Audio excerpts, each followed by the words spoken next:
The scent of fresh lavender from the garden used to fill the air every morning. It was my sanctuary, my home for the past 40 years. I, Margaret Caldwell, had poured my soul into this little cottage nestled at the edge of Willow Creek. The creaky wooden floors, the faded wallpaper, the sun-drenched porch swing, all held memories of laughter, love, and loss. But now, that same lavender breeze brought with it the chilling words of my younger sister, "You need to sell, Margaret. It's for the best." She said it with a practiced calm, as if she hadn't just suggested uprooting my entire existence.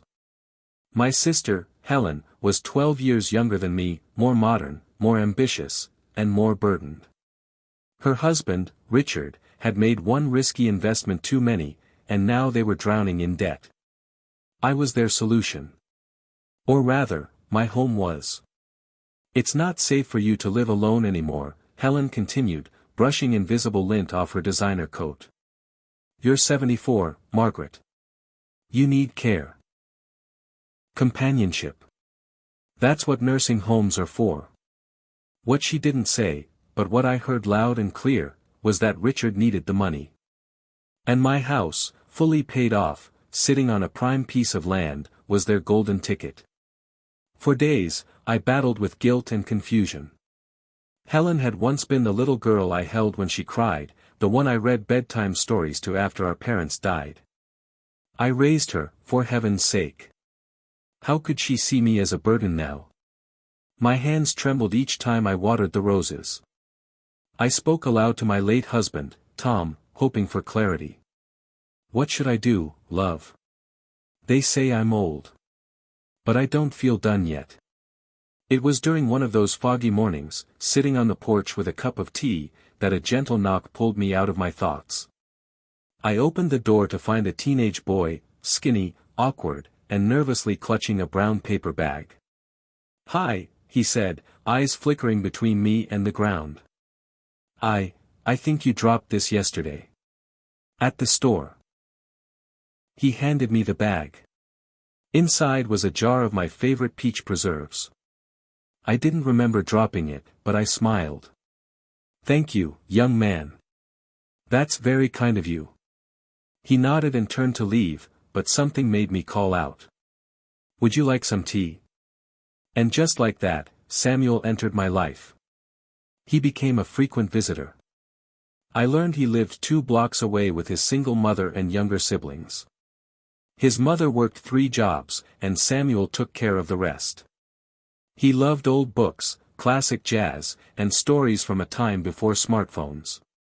We became friends, unlikely, yes, but genuine. One afternoon, as we were repotting my chrysanthemums, I shared my predicament. "They want me to leave this house," I said, my voice quivering. "My sister and her husband, they want to sell it." Samuel frowned. "But this is your home." "It is. But they think I'm too old. That I can't manage anymore." He looked around, at the blooming garden and the freshly painted birdhouse he'd helped me hang. "They're wrong." That evening, Samuel did something extraordinary.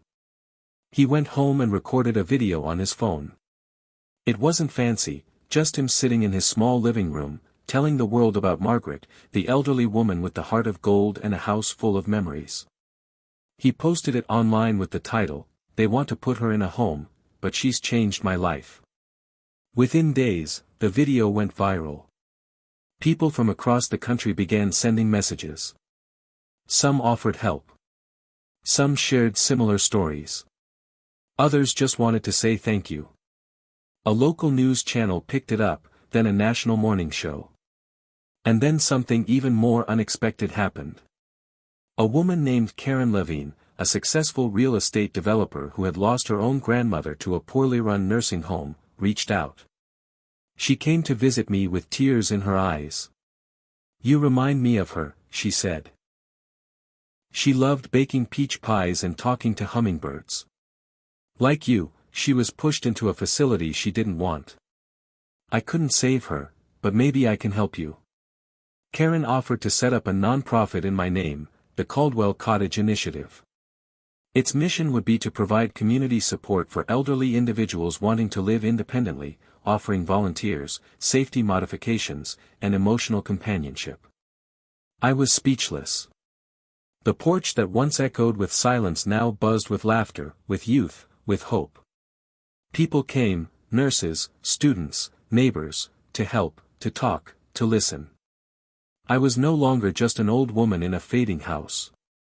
I was a symbol. A reminder that aging doesn't mean disappearing. Helen and Richard came again, this time with apology in their eyes. The video, and the tidal wave of support, had shown them what I could not put into words. "I'm sorry, Margaret," Helen whispered, tears streaming down her cheeks. "We were wrong. So wrong." Richard handed me a letter, an agreement canceling any plans to sell. "We'll find another way to fix our finances," he muttered. I forgave them. Not because they deserved it, but because I deserved peace. Today, Caldwell Cottage is more than a house. It's a haven. Every week, I host storytelling circles. Children sit cross-legged on the floor as I share tales of yesteryears. Seniors from the community join us, finding joy in connection once more. Samuel still visits. He calls me his honorary grandmother. And I call him my hope. I once feared that I was reaching the end of my story. But now I see, I was just turning the page. In a world that often rushes past the elderly, we must remember, wisdom lives in quiet corners, in wrinkled hands, in voices softened by time. And sometimes, all it takes is one act of kindness, a boy with a jar of jam, to awaken the world to a truth we must never forget: no one is ever too old to matter.